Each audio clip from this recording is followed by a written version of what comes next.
Hello everyone, I am Anjali Dahikar, your educator, and welcome back to our channel. This is the lecture number 4 on nuclear physics और आज के इस lecture में हम shell model के बारे में डिस्कस करने वाले हैं। तो चलिए शुरू करते हैं। न्यूक्लियर मॉडल्स ये 3 टाइप्स के होते हैं। हमने लास्ट लेक्चर में देखा था कि पहला जो था लिक्विड ड्रॉप मॉडल, सेकंड था शेल मॉडल एंड थर्ड था कलेक्टिव मॉडल। तो जो लिक्विड ड्रॉप मॉडल में कुछ ऐसे टर्म्स थे जो लिक्विड ड्रॉप मॉडल एक्सप्लेन नहीं कर पाया, जैसे कि मैजिक नंबर्स और ground state spin and parity वगैरह एक्सप्लेन नहीं कर पाए। तो आज इस लेक्चर में हम देखते हैं कि ये मॉडल उन सारी चीज़ों को एक्सप्लेन कर पाता है या नहीं। तो first of all, what is a nuclear shell model. अब ये मॉडल प्रेडिक्ट करता है डिस्क्रीट एनर्जी लेवल्स को या फिर शेल स्ट्रक्चर्स को न्यूक्लियस के लिए, और यहाँ पर न्यूक्लियॉन्स मतलब प्रोटॉन और न्यूट्रॉन फिलअप होते हैं। प्रोटॉन और न्यूट्रॉन डिफरेंट एनर्जी लेवल्स में फिलअप कैसे होते हैं वो हम आगे देखने वाले। तो चलिए, अब शेल मॉडल क्या क्या एक्सप्लेन करता है। फर्स्ट है मैजिक नंबर्स को एक्सप्लेन करेगा, सेकंड है spin and parity of ground state, third है nuclear magnetic moment and fourth है क्वाड्रापोल मोमेंट। तो हमें हमारे कॉम्पिटिटिव एग्ज़ाम में यही क्वेश्चंस आते हैं कि मैजिक नंबर्स क्या है, या फिर कोई भी एलिमेंट का ground state spin and parity कैसे निकालते हैं, या फिर न्यूक्लियर मैग्नेटिक मोमेंट। तो शेल मॉडल इन फोर टर्म्स को एक्सप्लेन करता है। अब कुछ अजम्पशंस है शेल मॉडल के। यहाँ पर 5 अजम्पशन गिवन है। तो फर्स्ट है nucleon form sub shell and shells within the nucleus. अब न्यूक्लियॉन्स न्यूट्रॉन और प्रोटॉन्स फॉर्म कर रहे हैं शेल्स आने वॉट, जैसे कि n=1 वैल्यू है तो k शेल, n=2 है तो l शेल, n=3 है तो m शेल एंड n=4 है तो n शेल। ये कुछ शेल्स थे। एंड सब शेल्स क्या होते हैं, जैसे कि सब शेल्स मतलब S P D F G H ऐसे। L=0 है, L मीन्स सब शेल, L=0 है मतलब S सब शेल, L=1 है मतलब P सब शेल, L=2 है मतलब D सब शेल एंड L=3 है F सब शेल और भी है। ठीक है। न्यूक्लियॉन फॉर्म्स करता है सब शेल एंड शेल्स को within the nucleus. Now moving to the second point is the shell within the nucleus get close with a suitable number of nucleon. जो न्यूक्लियस के अंदर शेल है वो क्लोज हो रहा है with suitable number of nucleons. किसके साथ? सुटेबल नंबर ऑफ न्यूट्रॉन और प्रोटॉन्स के साथ। Now third point is each nucleon is possesses a spin angular momentum of h cut by 2 and orbital angular momentum of h cut. Now fourth point, अब LS coupling and JJ coupling ये काफ़ी important topic है और इसमें हर बार questions भी आते हैं, but ये topics atomic and molecular physics में के हैं। तो LS कपलिंग उसे हम रूसेल एंड सिंड्रोन्स कपलिंग भी कहते हैं, और ये हमेशा लाइटर एटम्स के लिए ही होता है। This theory assume that LS coupling holds only for very lightest nuclei in which I value are necessarily small in their normal configuration. ये assumption है, LS coupling हमेशा lighter nuclei के लिए होता है। And fifth point is JJ coupling, it's for heavier nuclei. अब हमने कहा था कि शेल मॉडल मैजिक नंबर्स को एक्सप्लेन करता है। तो क्या मैजिक कितने और कौन से मैजिक नंबर्स है वो देखते हैं। 2, 8, 20, 28, 50, 82 and 126 are the magic numbers. अब ये मैजिक नंबर्स कैसे एक्सप्लेन हुए और क्या कंसिडरेशन लेकर हमने इन सारे मैजिक नंबर्स को एक्सप्लेन किया। पहले 3D cubic well potential consider करके हमने मैजिक नंबर्स को एक्सप्लेन किया। देखो यहाँ पे हम सारे कंसिडरेशन करके एक्सप्लेन नहीं करेंगे डिटेल में डेरिवेशन की कैसे एक्सप्लेन हुआ है सारा, क्योंकि काफ़ी लेंदी हो जाता है और ये उतना इम्पोर्टेंट नहीं है। बस हमें यहाँ पर ये इम्पोर्टेंट है कि मैजिक नंबर्स कितने हैं और उनकी क्या क्या वैल्यूज़ है और क्या क्या कंसिडरेशन लेकर हमने मैजिक नंबर्स को एक्सप्लेन किया है। तो फर्स्ट है 3D cubic well potential, second है 3D हार्मोनिक ऑसिलेटर, थर्ड है 3D harmonic oscillator plus spin orbit interaction and fourth is Woods Saxon potential. So ये फोर्थ कंसिडरेशन थे मैजिक नंबर को एक्सप्लेन करने के लिए। नाउ अब ये डायग्राम यूँ समझ लो कि ये डायग्राम इतनी ज़्यादा इम्पोर्टेंट है हमारे एग्ज़ाम्स के मतलब शेल मॉडल के लिए कि अगर हमें ये डायग्राम का कोई भी पता नहीं है, कुछ आइडिया नहीं है, तो हमारे से क्वेश्चन नहीं होंगे। पर अगर हमें पता है कैसे डायग्राम रहती है तो हमारा with in the 5 second he question का आंसर निकल के आएगा। तो फर्स्ट दिया है कि quantum energy state of potential will including angular momentum effect. तो नाउ ये जो 1s 1p 1d दिख रहा है वो क्या है? 1 यानी शेल है एंड s यानी सब शेल है। 1 मतलब n इज शेल की वैल्यू होगी n is equals to 1 and s मतलब सब शेल की वैल्यू है l is equals to 0। Moving on the next is the further splitting from spin orbit effect. हमने अभी मैजिक नंबर जब हम consideration देख रहे थे तभी बताया मैंने कि 3D harmonic oscillator plus spin orbit interaction हम कंसिडर करते हैं तब मैजिक नंबर्स एक्सप्लेन होते हैं।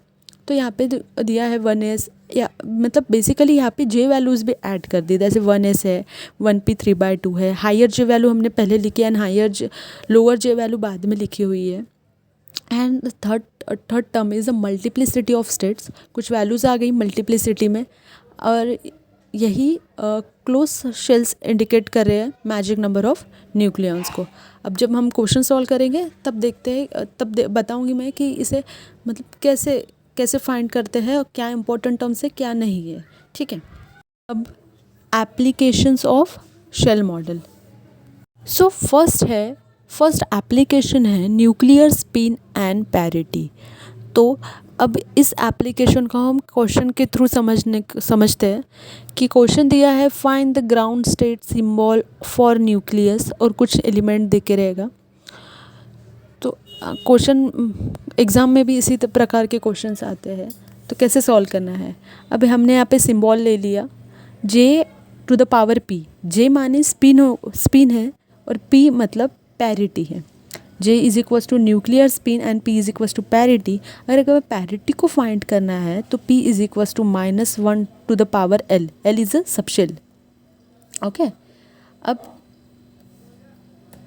अब देखते हैं। अब होता है ना कि कभी कभी हमें मतलब एलिमेंट्स इवन न्यूक्लिया है जैसे कि न्यूट्रॉन और प्रोटॉन दोनों इवन है, या फिर एक न्यूट्रॉन ऑड है और प्रोटॉन इवन है, न्यूट्रॉन इवन है और प्रोटॉन ऑड है, या फिर दोनों ऑड है। तो ये फोर कंसिडरेशन है।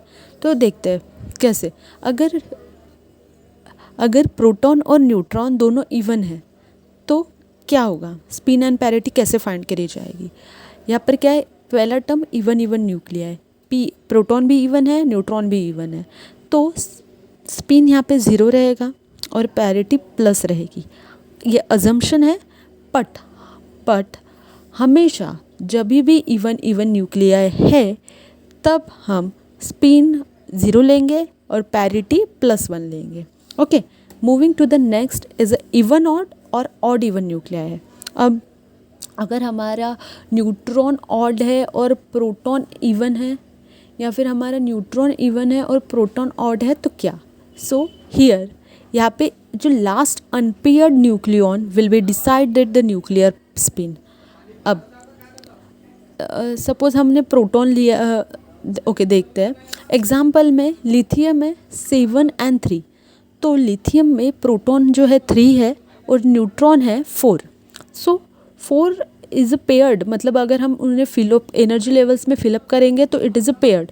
बट जो हमारा प्रोटॉन है वो अनपेयर्ड है, क्योंकि हमने 2 को एक इस टर्म में फिलअप कर दिया और ये लास्ट में एक जो बचा अनपेयर्ड है। या फिर यूँ समझ लो कि ऑड है प्रोटॉन। तो ऑड है इसलिए हमने उसे p इज इक्वस टू 3 को लिया, और p इज इक्वस टू 3 को लिया तो अब हमें 3 को फिलअप करना है वो diagram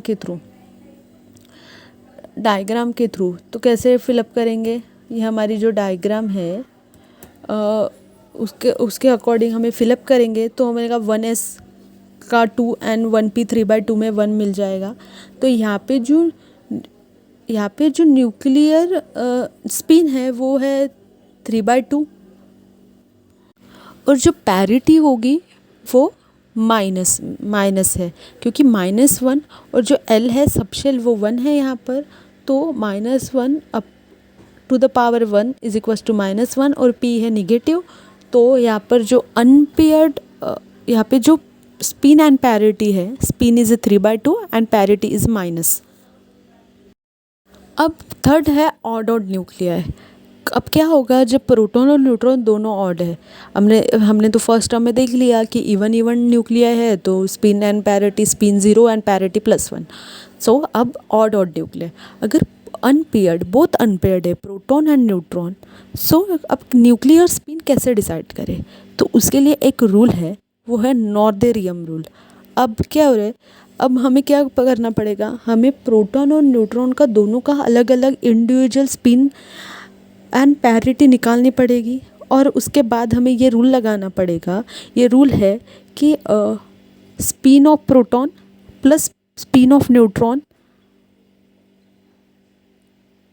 and its shell of proton, subshell of proton and subshell of neutron.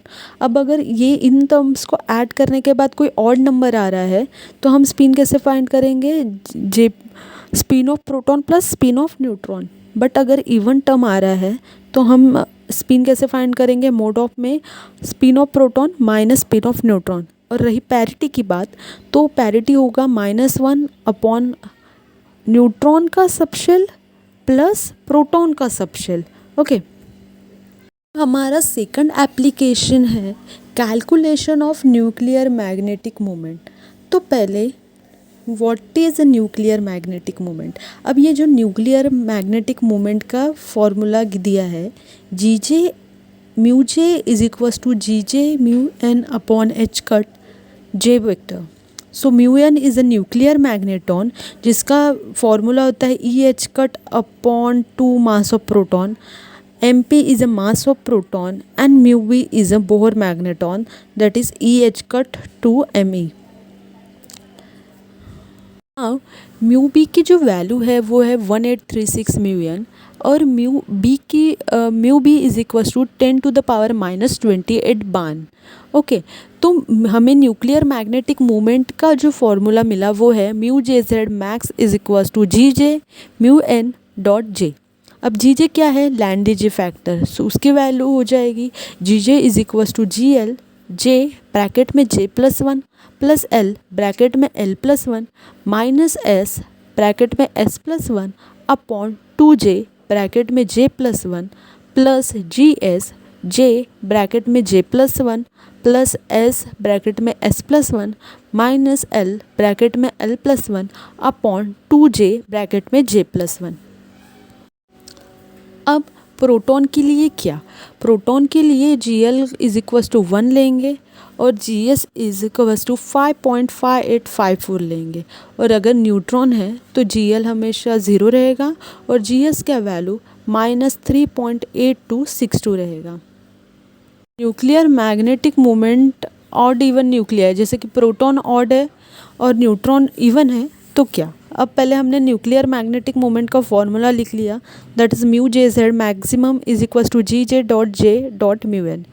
अब अगर L does not equals to 0 है तो J is equals to L plus half लेंगे, और उसके लिए वैल्यू हो जाएगी, यहाँ पे हम प्रोटॉन को कंसिडर कर रहे हैं क्योंकि ऑड टर्म्स को देखते हैं बेसिकली।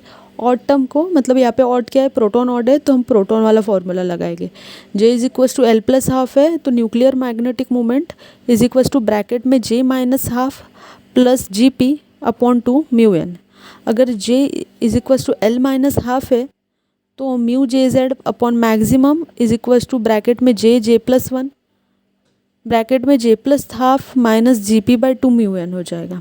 और अगर L is equals to 0 term है और J is equals to half है तो nuclear magnetic moment is equals to GP by 2 mu N हो जाएगा। अब इवन ऑड न्यूक्लिया है, मतलब प्रोटॉन इवन है और ऑड न्यूट्रॉन है, तो हम न्यूट्रॉन जो ऑड टर्म है, ऑड टर्म क्या है, न्यूट्रॉन है, तो न्यूट्रॉन के लिए लिखेंगे न्यूक्लियर मैग्नेटिक मोमेंट। सेम है, थोड़ा फॉर्मूला वेरी करता है। अगर L इज इक्वस टू 0 है और हमने J को L प्लस हाफ लिया तो mu J Z maximum is equals to GN by 2 mu N हो जाएगा। अगर J is equals to L minus half लिया तो nuclear magnetic moment is equals to J upon J plus 1 GN by 2 mu N हो जाएगा। और L is equals to 0 है तो J is equals to half लेंगे और म्यू जे जेड मैक्सिमम का वैल्यू हो जाएगा GN बाई 2 म्यू एन। अब डायग्राम कर्व है ये प्रोटॉन और न्यूट्रॉन का, कि फॉर प्रोटॉन के लिए कर्व कैसे हो रहा है और न्यूट्रॉन के लिए किस तरह से ये हो रहा है। अब last application it's for quadrupole moment. अब फर्स्ट है इसमें क्वाड्रापोल मोमेंट में कि ऑड इवन न्यूक्लिया है, कि प्रोटॉन ऑड है न्यूट्रॉन इवन है, तो क्वाड्रापोल मोमेंट का जो फॉर्मूला है Q is equals to -2J - 1 upon 2J plus 2 R square. यहाँ पे आर स्क्वेयर क्या है, it is a uniform charge distribution of proton. So R square की वैल्यू हो जाएगी 3/5 आर स्क्वेयर। और ये जो कैपिटल आर है it is a nuclear radius, and nuclear radius is are is equal to R naught एक का power 1/3, और आर नॉट की वैल्यू होती है 1.2 से 1.4 फर्मी तक।